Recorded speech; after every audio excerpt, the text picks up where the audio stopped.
పూరా లోకల్. నేను ఇవాళ ఈ వేదిక మీద నుంచి 5 లక్షల తెలంగాణ ప్రభుత్వ ఉద్యోగులను అడుగుతున్నా, వాళ్ళ సతీమణులను నేను అడుగుతున్నా, మీ సోదరుడుగా అక్క, అవ్వ, అమ్మ, 10 ఏళ్ల చంద్రశేఖరరావు ముఖ్యమంత్రిగా ఉన్నప్పుడు ఏనాడైనా మొదటి తారీఖు నాడు మీ ఆయన జీతాలు ఖాతాలో పడ్డాయా?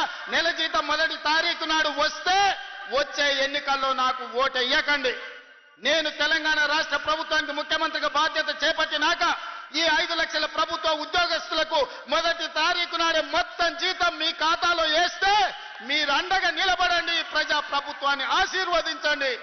నెల నెల ప్రభుత్వ ఉద్యోగులకు జీతాలు ఇవ్వలేనోడు, దివాలా తీసిన దద్దమ్మలాక ఇన్స్టాల్మెంట్ల జీతాలు చెల్లించినోడు ఇవాళ వచ్చి నన్ను ప్రశ్నిస్తాడా?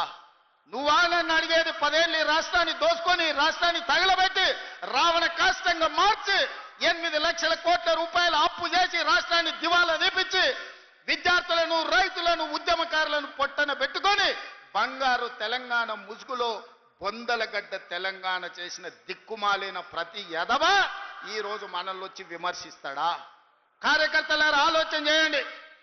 18 నెలల్లో ఎన్నడైనా మనం నిద్రపోయినామా? 18 నెలలలో ఎన్నడైనా కార్యకర్త నుంచి నాయకుల వరకు ఎవరినైనా కలవకుండా ఉన్నామా? ఇవాళ ఎవరిని కలవకుండా చూసిన వాళ్ళు కలవకుంటోళ్ళు, మనం కాదు. ఎన్నిసార్లు బయటకు వచ్చిండు, ఎన్నిసార్లు ప్రజల్ని కలిసిండు ఆయన అడగండి. మా అక్కల్ని అడుగుతున్నా, అక్క ఏనాడైనా ముఖ్యమంత్రిని చూసిర్రా? ఇంతకుముందే వాసాల మర్రిలా ఆయన వచ్చినాడు, ఎవరికి ఆకుల ఆగవ్వకు అల్లనేరేడు పండించిండంట.